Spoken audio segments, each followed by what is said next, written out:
Just a moment. We are opening. Okay, so good morning and good evening, and good afternoon, everyone. For those who are listening us, welcome to our panel of FIN2020, understanding how to prosper, or understanding to prosper. We have first of all, my name is Oscar Madureira. I will be the moderator of this panel. I would like to start to say thanks to the organization. Thank you for the invitation, and thank you for putting in place this very interesting panel. And allow me a personal note. I'm very lucky because I have several friends in this panel, and of course I don't know Miss Wu, but I'm sure that after the panel we will also be and stay as friends. I'm lucky enough to be longtime friend of I'm starting for the ladies, Miss Manuel Antonio. Which is, well, she doesn't need any kind of presentation. She's one of the most prominent lawyers in Macau.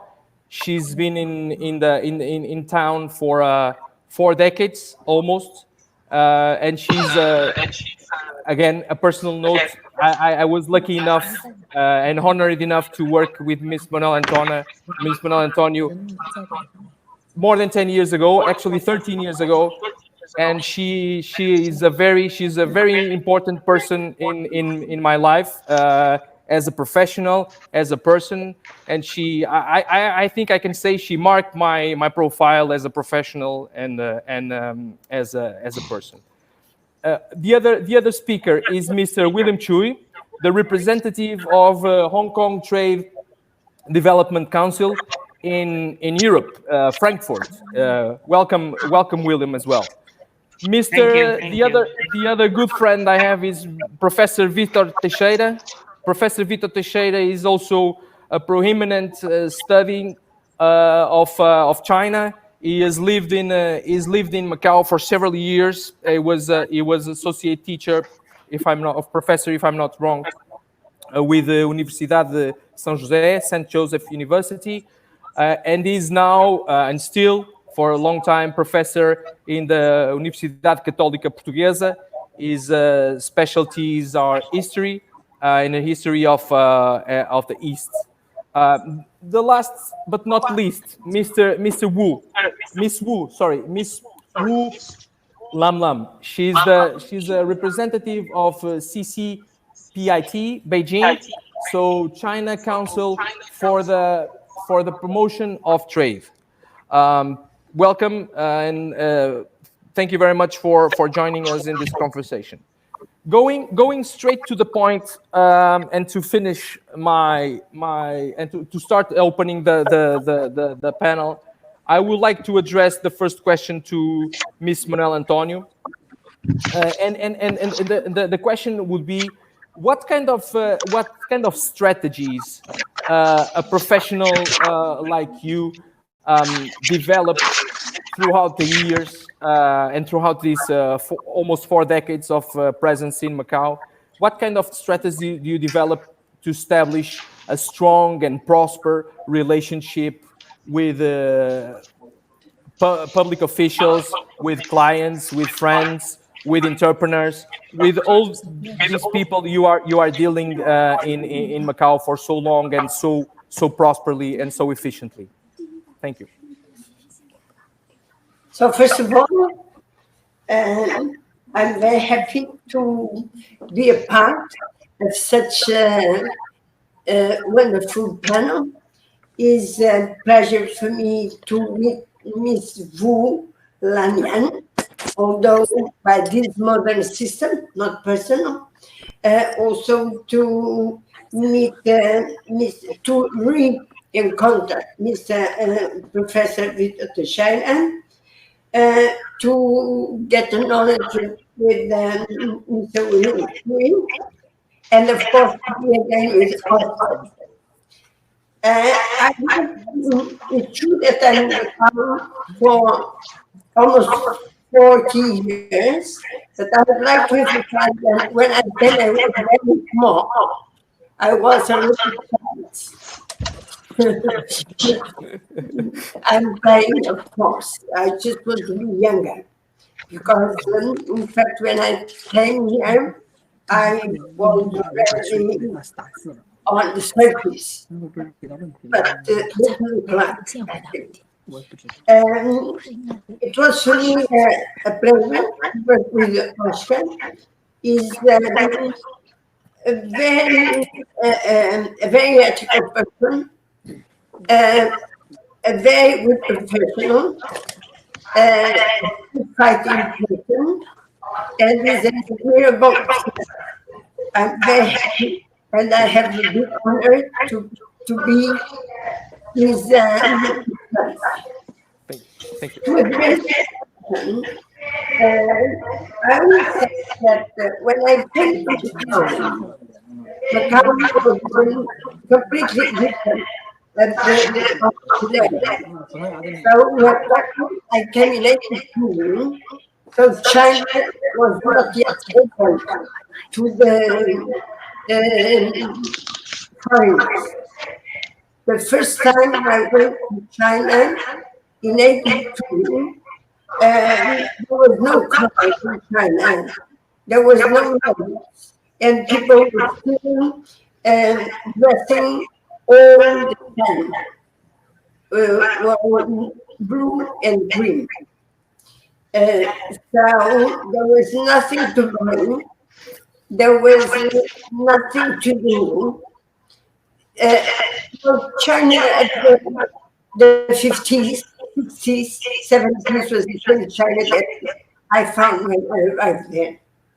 But very likely, at that time, Macau started developing very fast because the government at that time understand that it was necessary to start setting up the main infrastructures like electricity, telephone, and down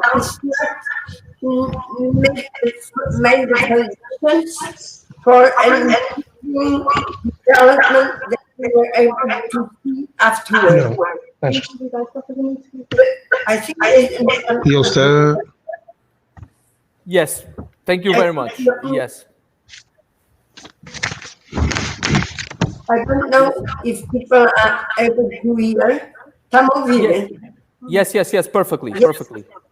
So, I'm so sorry to interrupt because there's We are listening you perfectly. We are listening you perfectly. Image and sound, it's perfectly for us. Okay. Julie. Hello? correct? You are hearing? Yes, correct. Yes, we're listening. Okay, perfect. So when I started my business as a lawyer, was exactly when China started opening, and the Chinese from mainland China start coming here to start doing big business and the private business. I insist for the first time, the Chinese from mainland China starting making business in market economy. And I realized that the most important for them was to trust, to have someone to whom they could trust. And I understood that if I will give them trust, they will do everything I suggest them to do.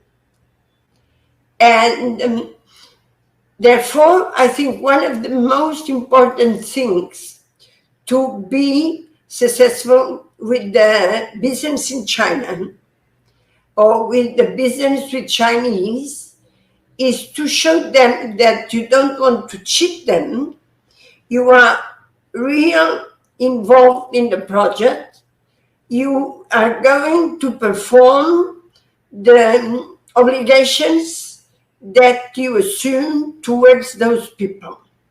And then you have to show them from the small detail to the big fact that you really respect them and you really do what you said you are going to do. And for us, it's a question of honor.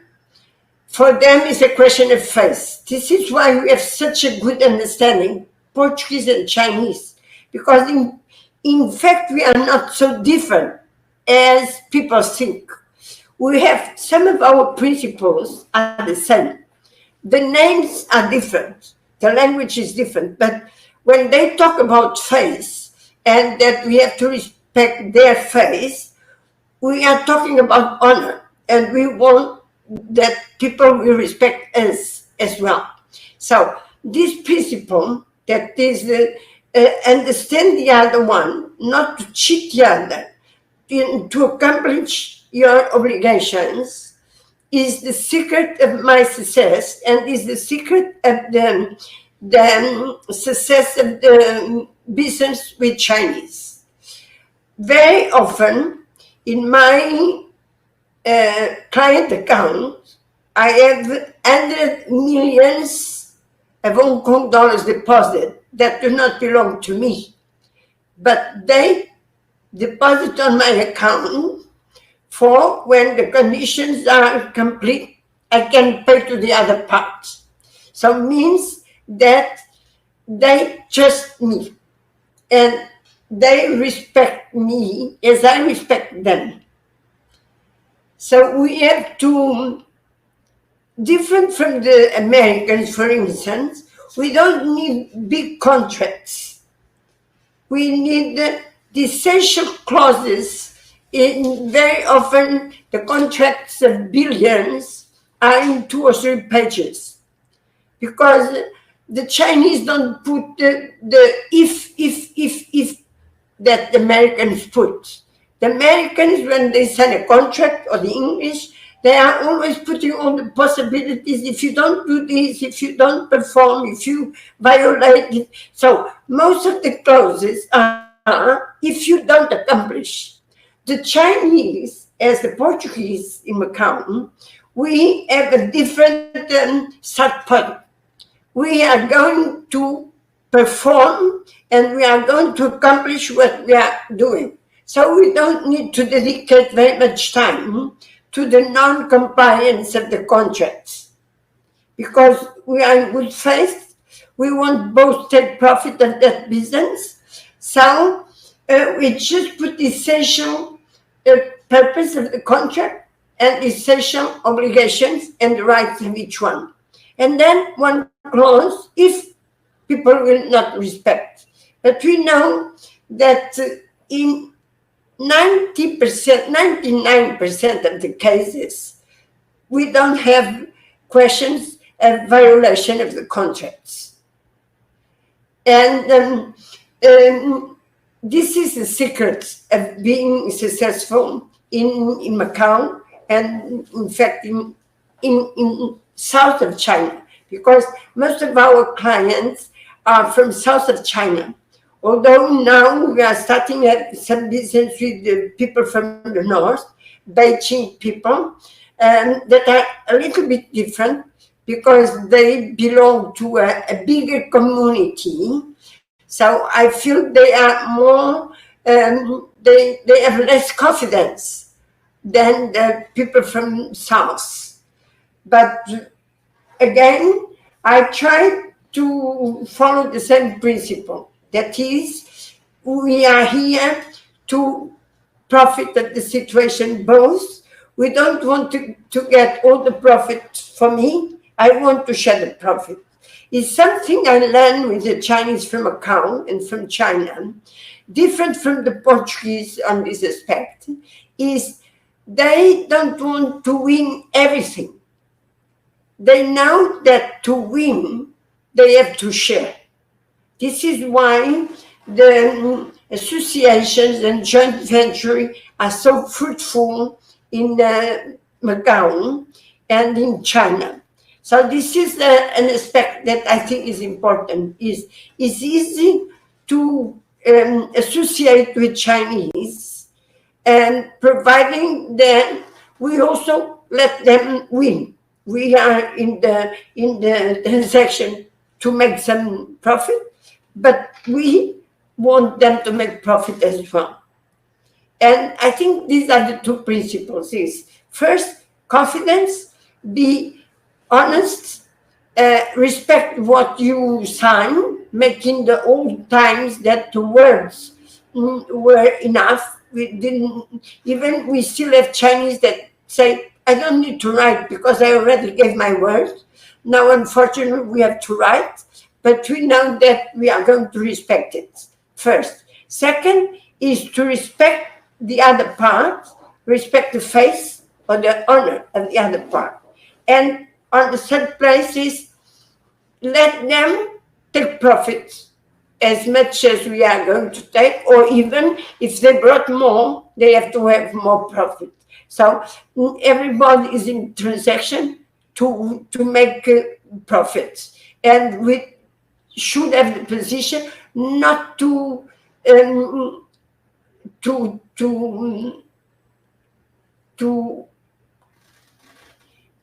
think that only you are going to win. Everybody has to win. Everybody has to get success on the transaction. So I think this is the main point that I learned in Macau, and the reason why people very often say that I am a Chinese. Very often the Chinese ask, why you have a Macau lawyer, not the Chinese lawyer? They said, no, she's Chinese. She's not, she's Chinese. Because in fact, I know, and I already think as a Chinese. Just to terminate, I tell you a story that happened 3 or 4 years ago. I was in a transaction, and my client was not in Macau, so I had to agree with the other part and make some concessions. And I agree because I knew that my client wanted to make that business, and I know he's a reasonable person, so I agree on a certain condition. When he came from Beijing, I was in a meeting, and I asked a lawyer at the office to go to talk with him and explain that they set, without his consent, some conditions. And suddenly my colleague came to my office and said, the client don't agree with what you did. And I told him, no, he agrees. For sure he agrees. So I went to the meeting room. I explained him what happened and why I decided like that to accept that condition. And he said, you made perfect. I'm very, very happy that you did it. So my colleague did not understand yet how to explain what we were doing. We have to be a little bit Chinese to understand the Chinese. And in fact, we have everything to be Chinese because we are very similar to Chinese on our principles. That's all. Thank you very much. Well, great explanation. Thank you very much, Dr. Manuel Antonio. William, going to you, and perhaps Miss Wu, I'm going to repeat the same question for you both. Perhaps I will start also.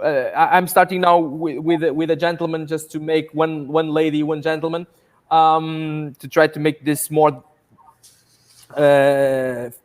win-win. We heard Dr. Manuel Antonio mentioning about the confidence, the honor, the respect for the others, and also this willingness of creating win-win situations where all parties can win. This is a perspective of a Western person dealing with China in China for a long time. What is the perspective of someone doing the opposite job? I mean, you don't need to deal with Chinese. You're Chinese, but you need to convince Western countries or Western developers, Western businessmen that doing business in China and it's a good thing for them. It's also a win-win situation. What strategies do you implement on your role, having this in mind? I'm not sure if my reading is correct, but so please give us your thoughts, please. Is it now my turn, or should I Yes. ask? Okay, it's not my turn. The same for Miss Wu. Okay. Perhaps we can start by William, just to make one lady, one gentleman, and then one lady and another gentleman. Okay. Bon dia, and good afternoon and good morning to all of you. And first of all, thanks a lot for inviting me to join this panel. The theme, the focus of the panel today is on China, right? Since I represent Hong Kong, I represent the Hong Kong Trade Development Council, which is actually, if I may compare, is the ISEP of Portugal. Okay, we are a semi-government body responsible for promoting Hong Kong's external trade with other parts of the world. So maybe I should share with you from the Hong Kong perspective, at the Hong Kong angle, on the Portugal-China relationship, or from a broader perspective, the Europe-China perspective. Okay, we all know that China is a big market. It's a big market that nobody can ignore. Okay, but for many small and medium-sized company, China is also a very complicated, if not difficult, market. Unlike the United States is a homogeneous market, but China is quite different. So going to China, I would say, is a long journey. And to start with this long journey, I would recommend small and medium-sized companies to team up with Hong Kong first. Okay, if I may share with you, Hong Kong is actually a very important trading partner of Portugal. Okay, not that many people are aware that actually Hong Kong. Let us focus on selling first, okay? Since I understand that many European companies, many Portuguese companies, they're interested in selling to China first. Of course, then we may also cover other areas of cooperation, like investment partnership as well. Okay, let us focus on selling first. Okay, I would like to share with our participants that not that many people in Portugal are aware that Hong Kong is actually a very important export market of Portuguese products. We are in Asia. We are in Asia, the fourth largest export market for Portuguese products. Okay, this is one thing. Another thing is rather unique, is that because Hong Kong is a very important re-export hub. Okay, we import products and we add value, we package them, and we may do some adaptation, and then we export the products to other parts in Asia. Over 200%. Over 200% of what we buy from Portugal is not for local consumption; is for re-export. And if you listen to the figure, over 200%, you may ask, well, is it possible? Does it make sense? Okay, yes. Okay, because Oscar may recall that last time when I spoke at a seminar in Lisbon, the figure I shared with the audience at that time was 140% of what we buy from Portugal, or what we bought from Portugal, was for re-export. The latest figure was over 200%, which means what you thought you export to places like Macau or other places in Asia, actually they all come to Hong Kong, and we package them, we add value, and then we export to Chinese mainland and to other markets in Asia. So this is really unique. This is really unique in terms of the trading pattern between Hong Kong and Portugal. And the key message is that when you sell to Hong Kong, when Portuguese companies sell to Hong Kong, actually they are selling through Hong Kong to much larger markets in Asia, to Chinese mainland and to other markets in Asia, including Japan, Korea, China, Taiwan, and Southeast Asia. This is one thing. Talking about selling, just purely selling to Hong Kong. And of course, our relationship, the relationship between Hong Kong and Portugal is not just confined to selling through Hong Kong, but also in terms of attracting, say, Chinese investment, which I understand is also one of the major focus of Portuguese companies.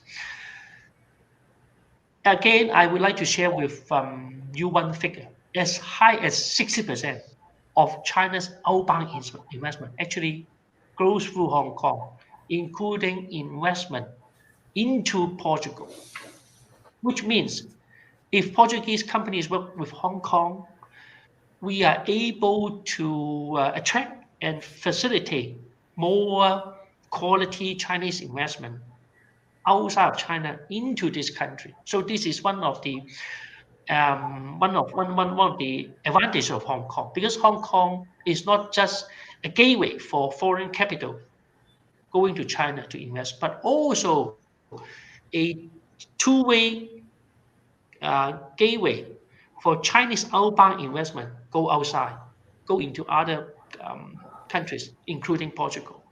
And Hong Kong is also the largest offshore renminbi, Chinese currency trading center in the world. And Hong Kong is also a very important capital raising center for Chinese enterprises. So I think all these, so you will see why Hong Kong is so important, not just in terms of trade, not just, but also in terms of attracting Chinese outbound investment or enabling Portuguese companies going to China to invest. In particular, I think this applies to small and medium sized companies in particular. So this is the advantage of Hong Kong because of the one country, two system. Everything behind, I think all the major principle behind all I have just shared with you is because of one country, two systems. Okay, and Hong Kong is the only city in China that enjoys this advantage, one country, two systems. And because of the rule of law, because the international connectivity of Hong Kong, so that Hong Kong is very different. Okay, and if I may put it in this way, Hong Kong is in the marketplace because Hong Kong is part of China. Okay, but in a sense, Hong Kong is also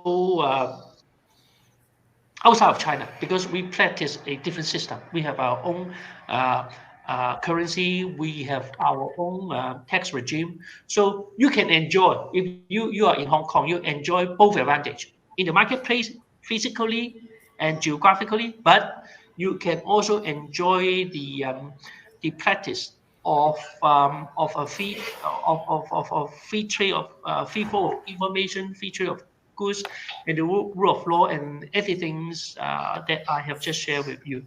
So that explains why there are now over 7,000 companies, okay, international companies that use Hong Kong as their regional headquarters for their business in Asia, including, of course, the Chinese mainland. And if I may also explain a little bit about our role. Okay, we, as I just mentioned to you at the very beginning, we are equivalent to Portugal's ISEC. Okay, we promote trade and other partnership as well. And we have 13 offices in China. Okay, and we have 11 offices in Europe, and all these 11 offices are under my supervision. And our regional headquarters is in Frankfurt, where I'm based, and we have an office in Barcelona. And our office in Barcelona covers Portugal. So if you have any questions, if you need to look for suppliers, if you look for agents or distributors representing you, you are more than welcome to contact our office in Barcelona. And if I may also add a little point that we also work very closely with the Portugal Hong Kong Chamber of Commerce and Industry. Just do a little bit propaganda. And Oscar happens to be our vice president, and Alberto, many, I think almost all of you knows Alberto. Alberto is the president. And these associations are very active because they represent a a group of companies who have they people like Oscar and Alberto. They know Hong Kong well. They have good connections in Macau. They also do business in China. So by joining this organization, this association, you are able to actually to leverage a lot of resources, and through this network, you also reach out to other countries as well, because globally, these associations, they have sister associations in 40 some countries all over the world. Correct. So Thank you very much. Thank you very much, William. Allow me just to some comments to your Yes. Please. presentation. There's a competitor. There's a competitor. Macau is also a special administrative region. We are friends as well. We are with friends one as country, well. with one country, two systems. Anyway, thank you so much for your insight. We all appreciate that. Miss Wu, Zhao Senhao, again. What is your perspective as someone promoting, as far as I understand, promoting trade with China, with People's Republic of China? What strategies do you think you should develop to understand and to prosper, getting in touch with foreigners? What do you think is critical from this perspective? Good morning, everyone. Good morning. We are actually in the evening now. Yes, correct. Apologize. Before everything, I would like to tell you something about CCPIT Beijing Sub-Council, because most of you may have no idea who we are. Before everything, William, how are you? Hi, 你好, 你好, 你好. We are a team, okay? We are sister organizations. We work very Yes, closely yes. with CCPIT. Yes. So as the most active and trade and investment promotion organization in Beijing, CCPIT, we would like to cooperate with our counterparts around the world. So as you last year, we have just signed a cooperative agreement with AJEPC to thread collaboration in information sharing, project matching, and co-host exhibitions and forums. So as you can see, our role is just like a chamber of commerce in Beijing, okay? For foreign companies would like to do business with China, I strongly recommend it. There's two ways to go. If the company is a small, medium-sized company, I really suggest them to go to the Chamber of Commerce. No matter where, you can go to Portuguese-speaking countries chamber, or you can go to Hong Kong. If you like to, you can go to CCPIT Beijing Sub-Council, because we are like a center, we are like a channel. Internationally, we collect information of foreign companies who would like to do business with China. And within China, we are collecting business informations for those who would like to do business with abroad, something like that. So for small and medium-sized company, Chamber of Commerce is a good choice, because they are kind of small and they are not strong enough to explore market in China. But every of you mentioned China market is huge, right? And we have many regions. We have at least 31 provinces around China. So if you would try to make your mind before you go to China, this is first. So information is important. And secondly is try to make your mind which business you would like to get into, to do trade business or investment, or to collaborate with someone. This is important. So in this matter, we can do is we can share information with you, and we can share our platform with companies or chamber of commerce.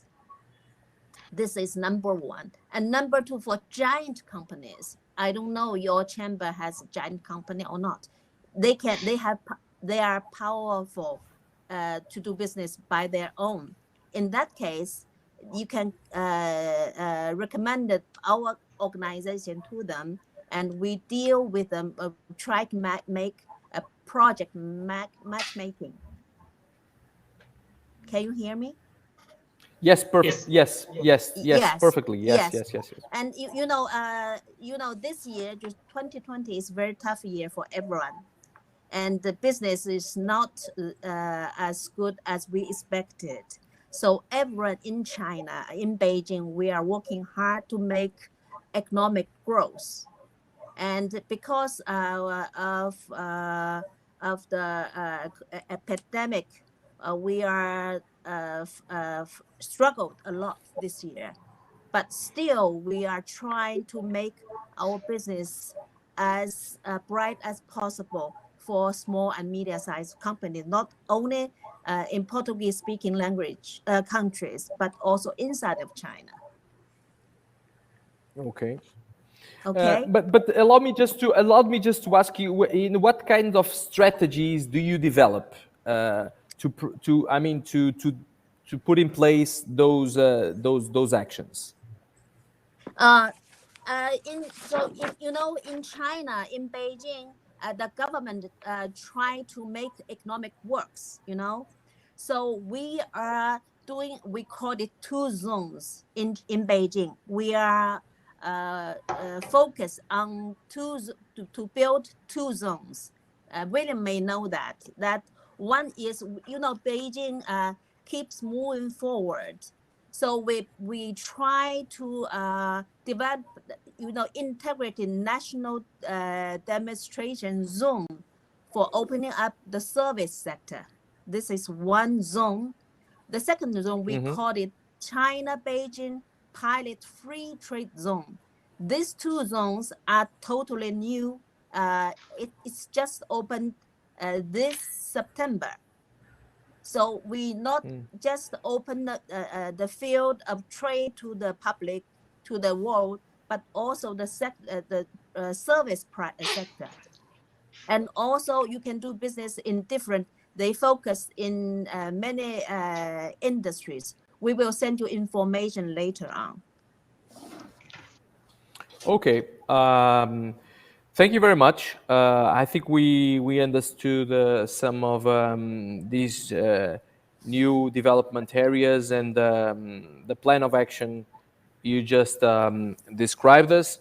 I'm going now to pass the floor to Professor Vitor Teixeira, which I believe has a PPT to present us. And this presentation will be, again, more on the strategic side and on the philosophical and cultural side of relations with China, like our panels is supposed to discuss. So, Professor Teixeira, the floor is yours. Thank you. Okay, thank you.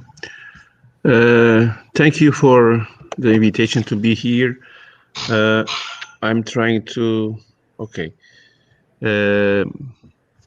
talk about some aspects of Chinese culture. Well, for the Chinese, perhaps it will be a repetition. It's very close for you, but in the Western perspective, for many businessmen, business people, entrepreneur people, to the young people, we will work on China, for example, or for the people who wants to deal, to negotiate, or to know something more about China. I think it's very important to create a relationship, to create a basis of knowledge, to know how we can live, how we can observe and work in China. It's very difficult for many people. well, the Chinese culture. Many people goes to China and thinks in China with a not realistic idea, because they never went be there. They never know anything about China. They know the kung fu. They know some topics, some aspects, traditional about Chinese culture, but the really Chinese culture, well, I don't know. Of course, I'm a experimenter. I'm based on my experience and my studies, but I'm not Chinese, as you see. I want really observe and try to approach to be close of China, using thinking, well, trying to think like a Chinese, of course, but try to stay and to develop my works, thinking more accurately about what really China is. Well, I prepared 5 topics about Chinese culture. That is, I think they are very important to create an approximation with China, create a basis of a stronger relationship, mainly for businessmen and business people, which they want to work in China or invest in China in the perspective of the economic and financial relations. Well, I suppose, of course, for the majority of the people, you are connected with these topics, but these 5 essential concepts, I'm sorry if my Putonghua is perhaps not correct. I will not try speak in Mandarin. In my English, I learned some Cantonese. I'm sorry, because I lived in Macau. It's more familiar for me, the Cantonese, than the Putonghua. But well, and sorry for my pronunciation. These 5 concepts, in my opinion, they are very important to know what really is China, Chinese culture. Many times I say to my students, you have to think that China, it's more than 2,000 years history with a continuous pattern with different political situations and events and systems. But China is more harmonious because it's built on harmony and balance more than our European fragmentation. We have to think about a long time ago civilization with more 2,000 years uninterrupted with the Chinese cultural traditions, customs, speaking, approximate language, the Han language, since the Han Dynasty in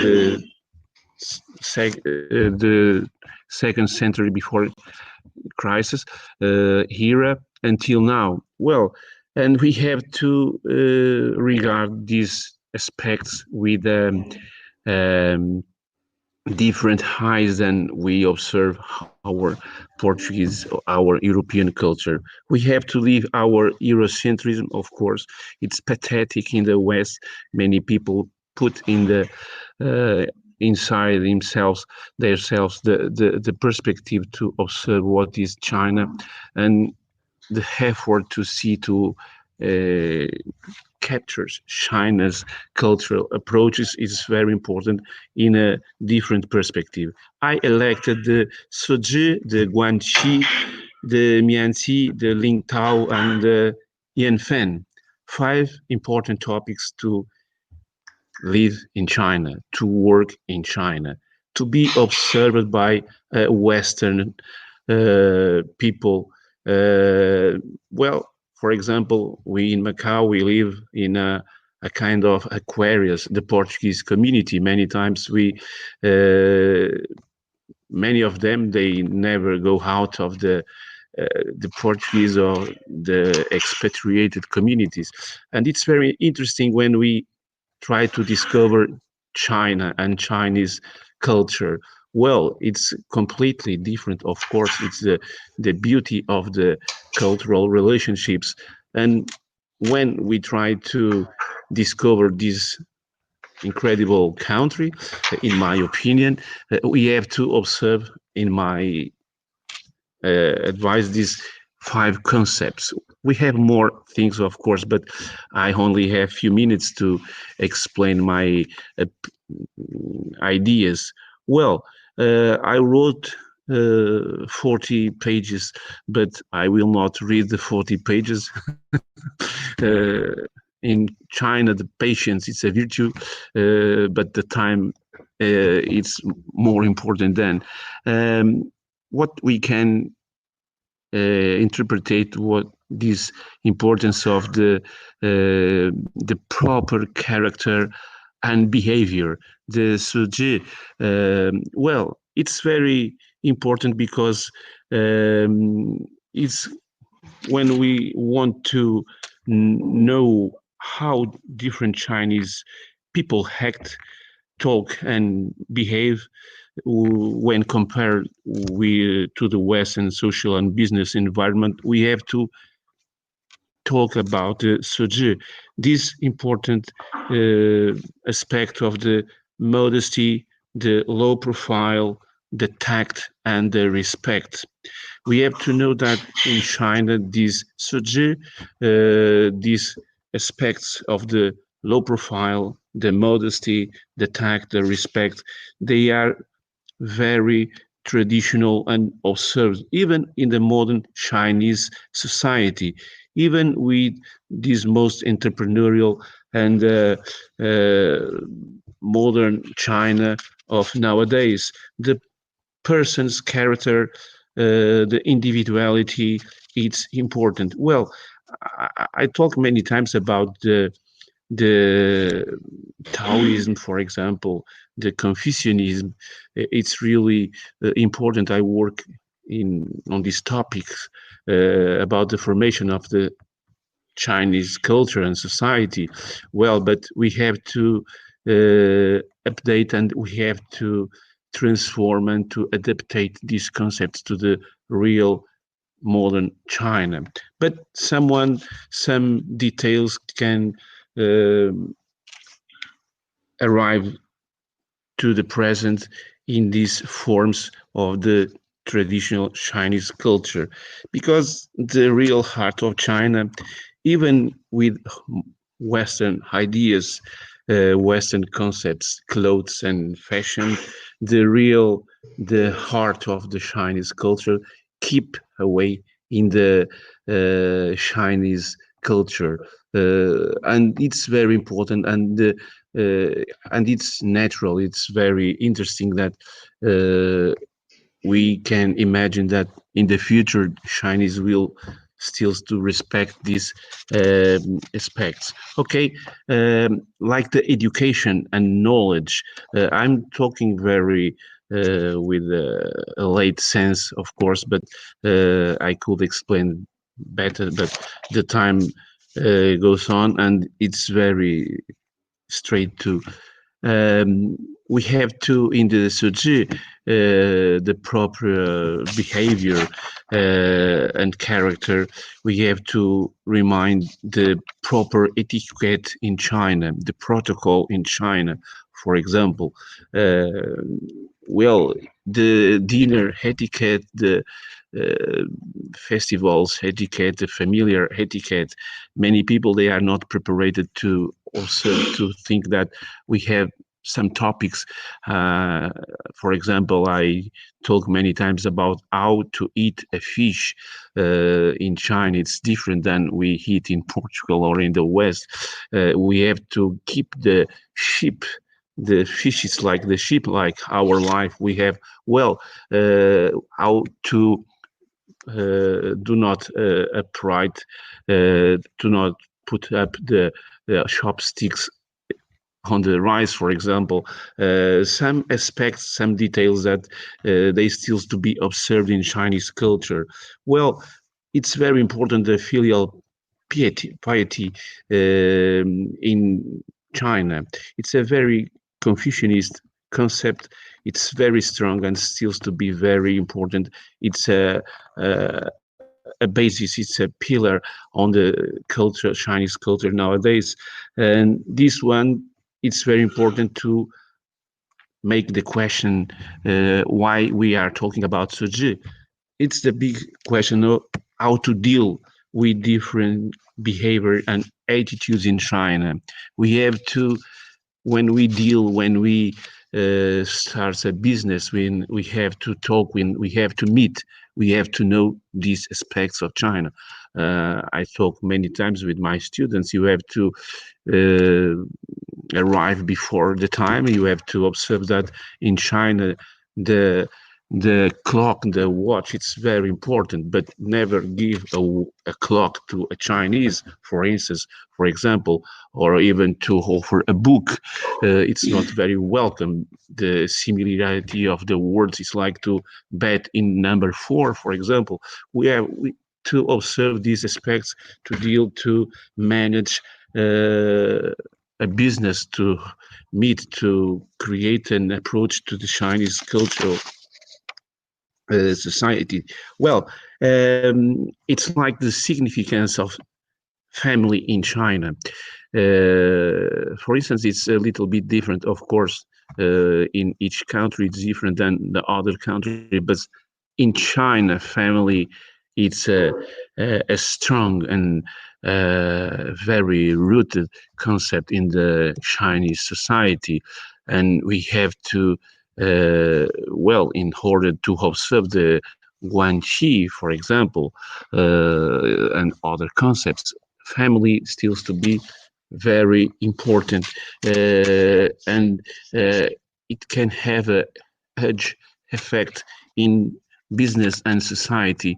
This issue, this question of family, with a long story in the debate, the philosophy of the familiar relations, the structure of the Chinese family. It's very important. We observe even in the Chinese rapid economic growth and the working away from home, even with these two modern aspects of the China life today, it's very important we still to know and to observe the familiar traditions and customs well.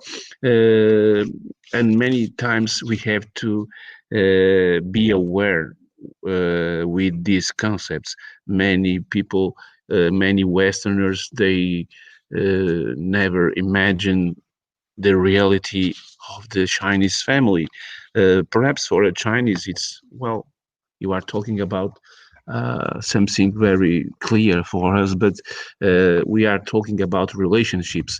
And in my opinion, one of the lacks in the relationships between the West and China, it's when we don't know anything about the Chinese culture and society, and we have many failures based on this misknowledge about this. Well, another concept, it's very important. It was one of my first advice warnings when I arrived to China. Peter, you have to you have to know what is the Guanxi. In China, the Guanxi, it's very important. It's very, it's different than what you think in your individualistic country in the West. And we have to mind that, for example, for business people, when we conduct business and projects and networks in China, we have to mind these contacts.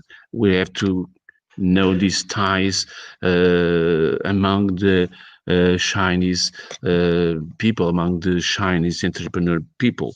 Well, the cultural roots of relationships in China, they are strongly based in the concept of the guanxi. Marco Polo was surprised with the importance of guanxi. All the visitors of China, all the people who tried to put the feet in China and work and create networks, many times they shock with the concept of the guanxi. It's not. I'm not making a revision of history, even taking part in this one, but it's a historical process. It's a cultural process, and we have to mind that the ruler to the subject, these kind of relations between the ruler to the subject, the father to son, the husband to wife, elder brother to young brother, and friend to friend, they are really different than in the relationships between these groups or peoples. They are different, and they have importance different than we give in the West. For example, your network of relationships, it's like a bank. It's like the face is the money, and giving gifts is the way in which you conduct your deposits and withdrawals. It's a quote very repeated by many people in many sources about the guanxi. Another one, the mianji. I'm sorry, just this one. No.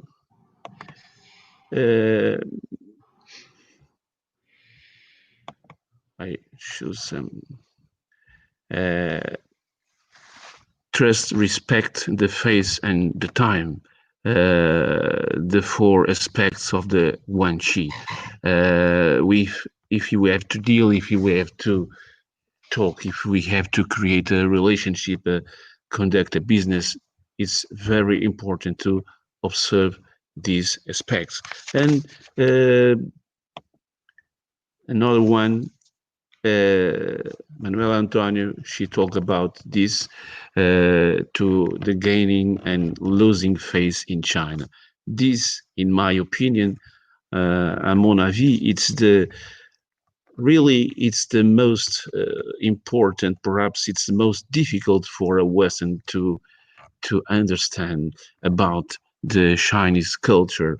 What is the face for a Chinese? What is face and business in China? Why do the Chinese care about face examples? And so we have lots of them, but it was one of the most important ideas they transmit to me when I arrived in China, when I began 20 years ago to work in China.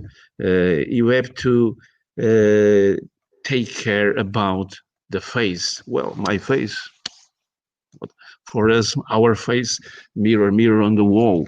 We have a different concept to use to work with our face, to understand our face. But you know, I prepared many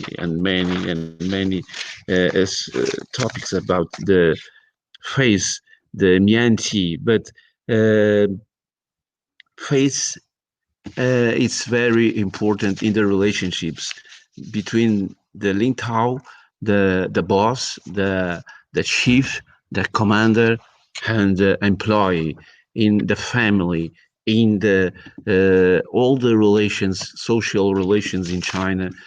We have to preserve, and we have to give our face, and we have to avoid to lose our face. In all the relations, in the marriage, in the when a boy delays to have to get married, for example, they gave this example for me many times. If he is 30, if he is 40, without a bride, without a fiancé, without a wife, is perhaps losing his face as the same it's to the girl. He have to create a relation when the friendship, when the social ties, they are very important too, and feed these relations to win and to keep the face, and even more than this, to gain and never lose the face. Well, another aspect about the Chinese culture. Okay, what does leader means in China? It's very interesting this when we work in China, and many people talks about problems inside the companies, inside the enterprises, because for well, many Westerners, I'm trying to put the focus on the Western mentalities, for example. It's very hard in the beginnings to understand the social and the structure inside a company, the role of the Lin Tao. Many people, they will say to you, the Chinese boss, it's like an emperor. Well, it seems it means something very strong, like an emperor. Oh gosh, what I have to keep the distance. I have to work so far, and I have to have a proud and respect and honorable boss. No, it's not really like this, but the position, the of the Lintao, it's very important. We have to acquire, we have to have mind about the position of the boss inside the company. We have to know that with these aspects of the Guanxi, about the face, about the all these aspects, they conduct to the role of the Lingtao and the relations inside a company, inside a business, or we have to know uh, who is the boss and how is the boss. But the boss is not a tyrant. It's not a dictator, as many people they normally, usually they conceive. No, he has a position, he has his job, he's more or less kind, but he occupies a very important and strong position. It's different than the perspective in the West. Well, I have to finish. If I would read, perhaps I never and and Thank you, Vitor. Thank you, sorry. Vitor. Once again. Okay. We're going for a final round, and it must be short. I apologize, but I ask your cooperation with this. I'm going back to Ms. Manuel Antonio. We cover several different topics until now. Perhaps my jump it's big, but it's because of the time we don't have time to make the connection. What do you expect for the future of the relationships between Portugal and China? And what do you anticipate also with the position of China into the world for a near future? What are the main challenges you find, and what are the main difficulties as well? But I believe you're always positive. I learned that we try to be positive with you, so I'm really keen to listen what you have to say with us with respect to this. But please feel free to have anything that you need and necessary. Yes, I thank you, Oscar, and thank you for again for this fantastic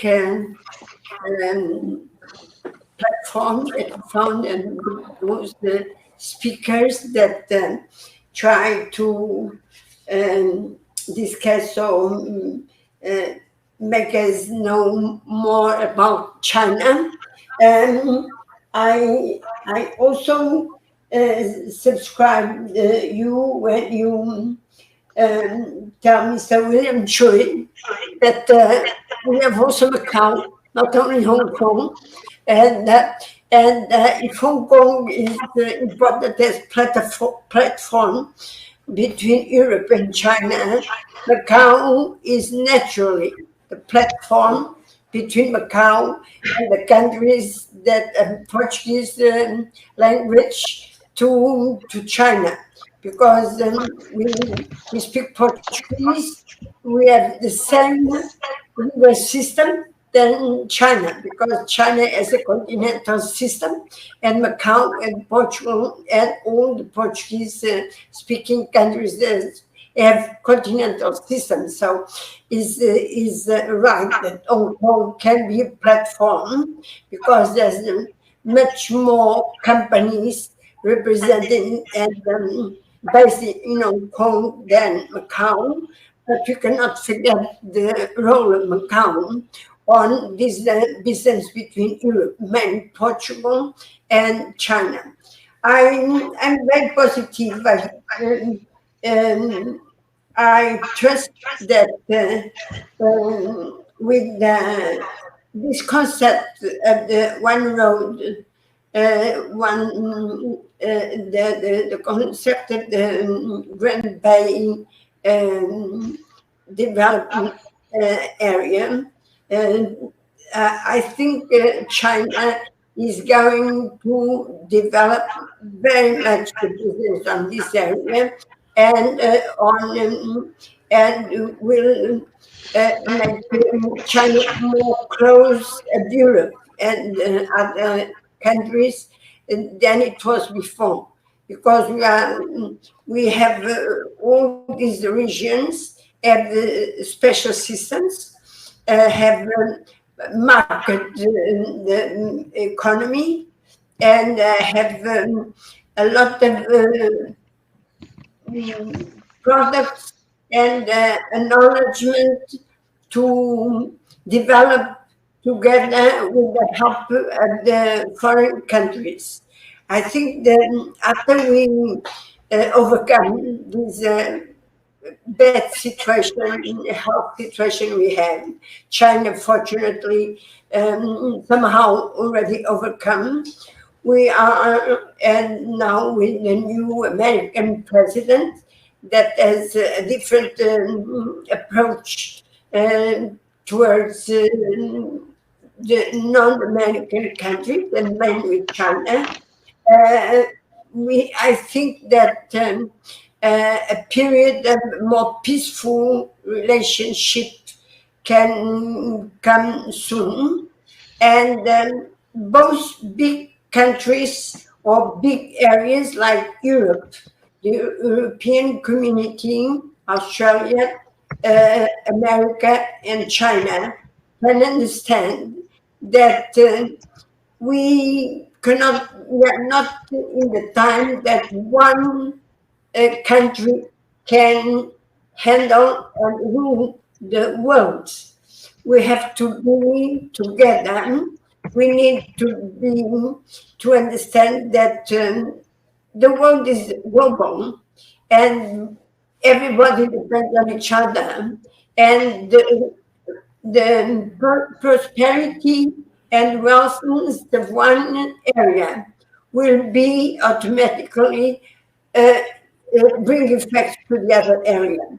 So I think the times of more cooperation will come, more business will come, and better understanding of the people on relation and the protection of the world, and we have to be conscient that we need to protect our world and we have to protect the relationships, and we have to respect each country or each areas of countries in order to progress together. The fighting and war is not the adequate system for us to be more close, and the happiness that the President Xi Jinping spoke in a speech some months ago, that the main purpose of humanity is to make people happy. So to make people happy, they have to have the capacity and about the minimum of to have a life with a minimum where they can be able to meet the main satisfactions of all people in the world.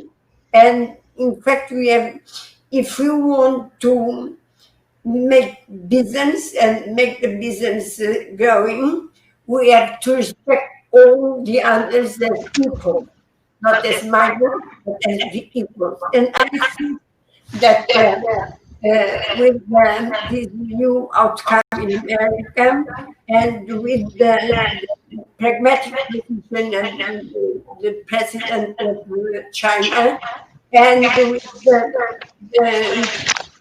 pragmatic position of the European community, as well as the president, the Prime Minister and President of Australia, we will be on the right path to overcome these difficulties that were unexpected, but maybe will be a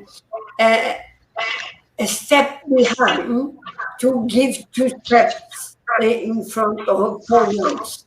Maybe this is the challenge that we have to face in order to stop for a while, think what we have to do in order to do better and do something important for for the people, all the people of the world. Thank you very much, Dr. Manuel Antonio, once again. I'm going to pass the floor to William. William, what will be the role of Hong Kong in this new era, with these new challenges, and also with the new concept that Ms. Manuel Antonio mentioned, the Great Bay Area? What can Hong Kong also have to this new era? What, in your opinion? Yeah, before I share my view, I just want to make one amendment. When I touch on the Hong Kong Portugal Chamber of Commerce, I mentioned Apato, of course, is strong supporter of the chamber.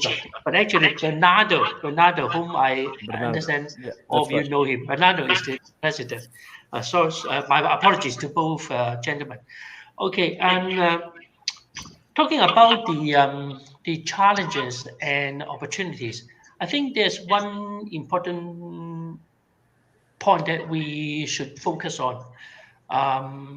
China's 14th five-year plan, which actually starts from next year, because this five-year plan will chart the course of development of China in the medium and long term. And the plan hasn't yet been announced. If I may share with you two simple slides. Okay. Yes, please. Thank you. Yeah. Okay. No, there. This one, right? No. Which one? No. Go there. Open. Let's open. No, this one. This. You have to choose this first. More files. Sorry, just a minute. No worries. Take your time. We still have time. Yeah. It's not there. Which one? All files. Is it the third one? No, the third one. Okay. Yeah. Open. Open. Okay, it takes a moment. Yeah, it needs to upload. Yeah, that's right. Can you see the PowerPoint? Not yet, right? Not yet. Not yet. Can we do it again? Okay, it comes up. Yes. Of course. I just want to. Okay. This one, yeah. Okay. The 14th five-year plan hasn't yet been announced, but people believe that these are the 4 priority areas: innovation and tax reliance, dual circulation, modernization of service sectors, and green growth. Okay. So, talking about self-reliance technology, I think Hong Kong can be the test bed. We can also be the commercialization for Portuguese companies. Dual circulation is a relatively new concept. Okay, actually, it's talking about focusing on the development of the domestic market and also leverage the growth of the external market so that China can move up to the next level. Hong Kong, because our international connectivity, because of the unique role, Hong Kong can be really the international business connector, linking in internal circulation and external circulation. And of course, modernization of service sector. I think we are the gateway. We are the gateway for Portuguese companies to provide cross-border services to the Chinese mainland. Sustainability or ESG. Okay, I think this is the buzzword, and Hong Kong can be the showroom for as well as an international collaboration platform for green tech. I would like to talk a little bit about the dual circulation because when people interpret this term, people have the feeling that China may turn its back on the outside world and to go more inward looking. Actually, this is not true. President Xi, at the just concluded international import, the import expo in Shanghai has already mentioned that China will continue to import, and China will import about 22 trillion US dollars over the next decade. So there is plenty of opportunities for Portuguese companies. There's plenty of opportunities for Hong Kong companies to work with Portugal. And I think this is also important. You mentioned, Oscar, the Greater Bay Area. I fully agree. This is actually the focus, the future, because of the size of the market. In terms of population, it represents maybe only about 5% of the total population of China. But in terms of purchasing power, it's huge because the emerging middle class is there. In terms of size of the economy, actually, it is just another Korea or another Australia. You can see how huge the market is. But there are still a lot of things that need to be developed because of the different systems, one country, two systems. I believe that there are still a lot of room for us to develop. And I believe that Portugal, given your strength in some industries like food and wine, which are for sure, and also handcraft industries, and also home textile industries. These products are at huge demand in Greater Bay Area. And through Hong Kong, by joining the trade fairs in Hong Kong, organized by TDC, I believe that there's a lot of opportunities for us to develop the market. And talking about services like design, which Portugal is also good at, and even services that will meet the demand of the aging population in China. Say, for example, medical supplies, biotech, even services offered to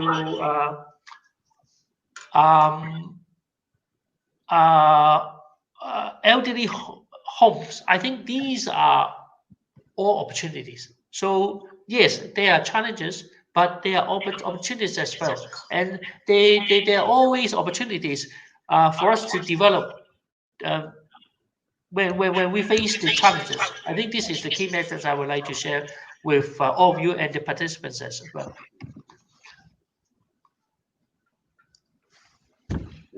Thank you, William, once again.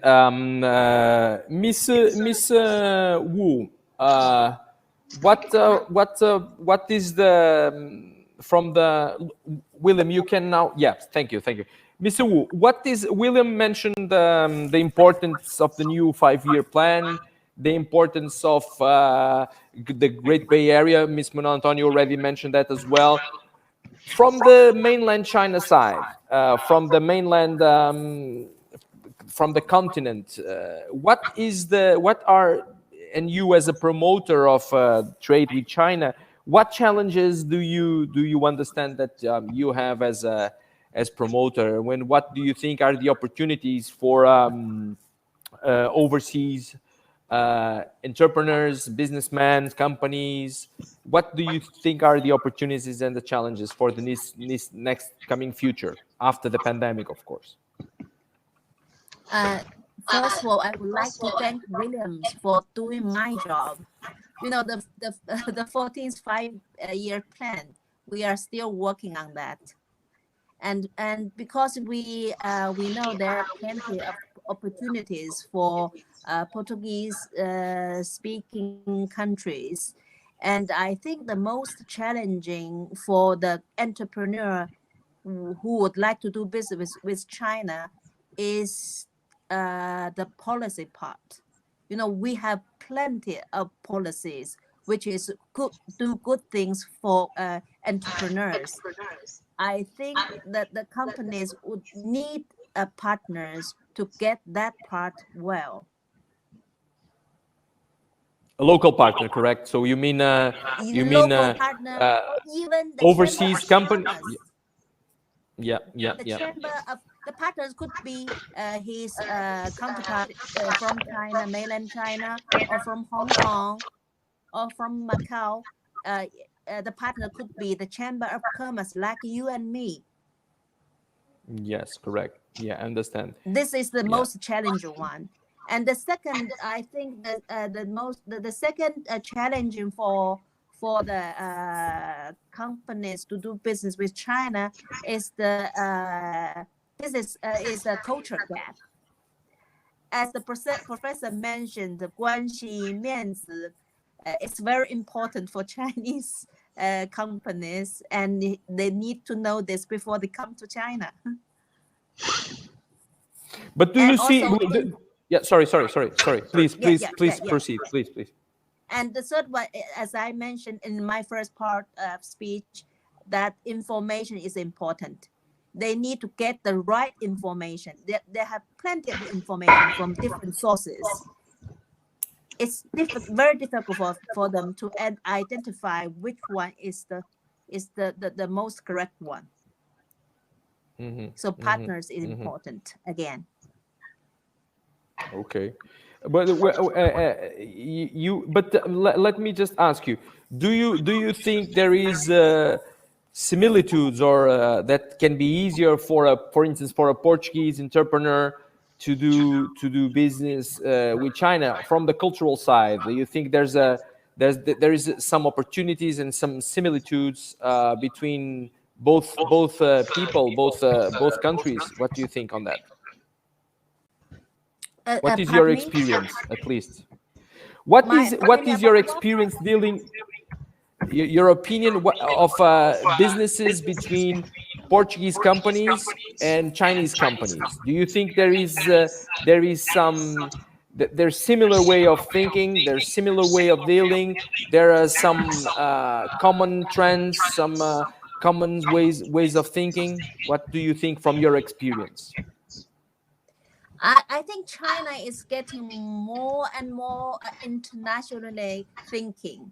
So I think still a partner is important. If they don't have a right partner for them, they can come to CCPIT Beijing Sub-Council, or they can go to William to get enough information before they do start their business in China. Okay, understood, understood. Professor Teixeira, you'll be the last one again. Sorry, apologize for that. No, But no problem. you describe the topics and the cultural importance of some concepts in the relationships. Do you think that what will be acceptable or expectable in future? Is Westerns becoming more Chinese cultured, or China opens like Miss Wulan and get more Western in the way of doing business? And this is to we have 5 minutes only. Apologize, is to close the session. Okay. The big challenge, Oscar. Thank you. I think the Western people, they will be more acculturated on Chinese culture. We need to. It's not. We are not be positioning well in low perspective. It's not this. It's cultural in the West. I think we have to lose our Eurocentrism first. I think at the same time, yes, it's we don't see this, for example, in many people living in the East, but we feel this here in Europe, even in America. But in Europe, many people still do not know what really is China. At the same time, the Chinese, they are more acculturated with the West, but they still to be, and they will be in the future, surely, in my opinion, they will be, not traditionalist or conservative. It's our words, it's our meanings, but in a Chinese perspective, the real Chinese art still to be the same. The Chinese, they will be always the Chinese. We cannot, it's not a revision of the history, but we cannot repeat some errors of the past, and we have to learn with the past. Our past, the Chinese past, each one in this part, but I think we have to be more acculturated with Chinese meanings and way of life. The Chinese, they are still to be more acculturated. We see these efforts. We can feel this in the relationships, in the international relationships, and the Chinese, they are very pragmatic. The Chinese people, the Chinese entrepreneurs, the Chinese government, they have to create relationships based in a very important Chinese concept: harmony and balance. And harmony and balance, it's understand the West, but keeping Chinese, still to be Chinese. I need perhaps more. We have to lose some misunderstandings, some previous thinkings about the East, the whole of the Far East, but mainly about China. Because, for example, we know in China many bosses, many Lin Tao, many employees, many co-workers and workers, they are very, they know what is the West. They really know, but they are in the phases, in the step in the Chinese history nowadays, that they are deciding to observe the Western way of life, but still to be Chinese. They are now looking for this, and they are conscious. They know what really China is, and they know the role and the space that the Western culture can have in this nowadays China. Yes, indeed. Thank you very much, Professor Vitor Teixeira. Well, I think we reached our time. Once again, we discussed very important perspectives. We've seen the opinion of a highly experimented and skillful people. I hope this panel will help us to understand better how to prosper, especially in the relationships with China. I think we have the fine people for that. I must finish saying thank you very much again for the organization, FIN, for the invitation, to Alberto, Carolina as well, and also to our panelists. It's been an honor and a pleasure to be with you again, with Miss Wu for the first time. We will keep in touch, definitely. Thank you very much. Keep healthy, which is very important in these days. Saúde para todos. Yep. So all the best, and thank you very much again. We Okay. will stop Thank our you. broadcast. See you soon. Thank Thank you. you very much. Bye-bye. Um beijinho. Obrigado. Beijinho Obrigado, para obrigado, doutor. Obrigado. Thank you. Thank Bye, you. William. Muito obrigado, doutora. Beijinho também para todos, para a Carolina. Muito gosto Greetings mesmo. to 这个女的是 Obrigado igualmente, doutora. Um beijinho grande. Um abraço para todos. Bye bye. Sai Tiane. Bye. Sai Tiane. Bye. Obrigada. again. Bye bye. Bye bye.